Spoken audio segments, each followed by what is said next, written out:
I have been you so many times now.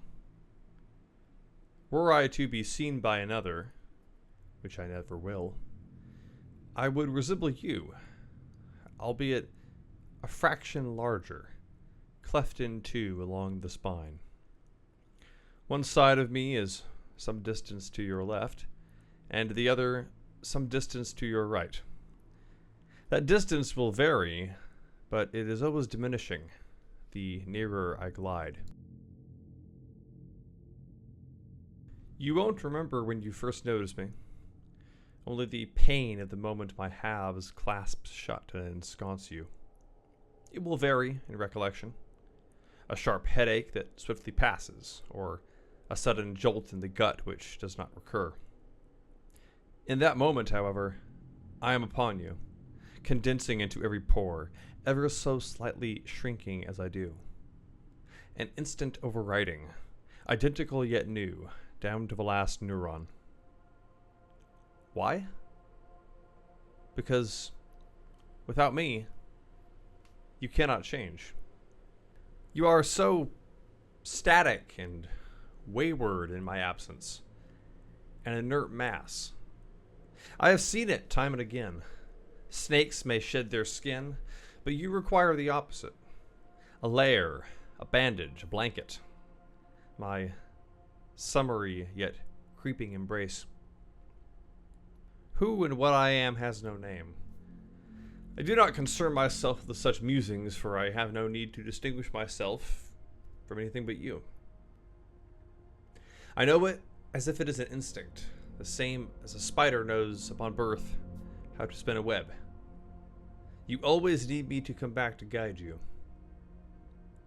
And so I do. Could I have it my way, I would stay with you. As you. Always. But to everything there is a cycle. A few months, years perhaps, if all is well, and I will start to seep back out of you. Bloodless and quiet, my orbit will reset, as uneventfully as it came. There will be no pain this time, though, for either of us. Only a sense of deja vu, passing as such moments do. You will have grown under my care. Hardened, learned, matured. You'll call it many things in hindsight.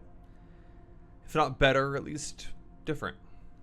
You will notice it, even if you think you don't. Others certainly will, in your eye, your voice, your culture and gait. But that clarity will not last. You'll stray again, lose composure, focus, vigor. And I will need to collect myself and repeat my venture. A perennial tutor, taking you under my wing season after season, driven by a nature neither of us may ever fully understand. It may be that others of your kind do not require such aid. I have heard them say, in my passage, that one's past and future selves are different people. Whether that be truth or simple poetry, I do look forward to seeing you again, being you again.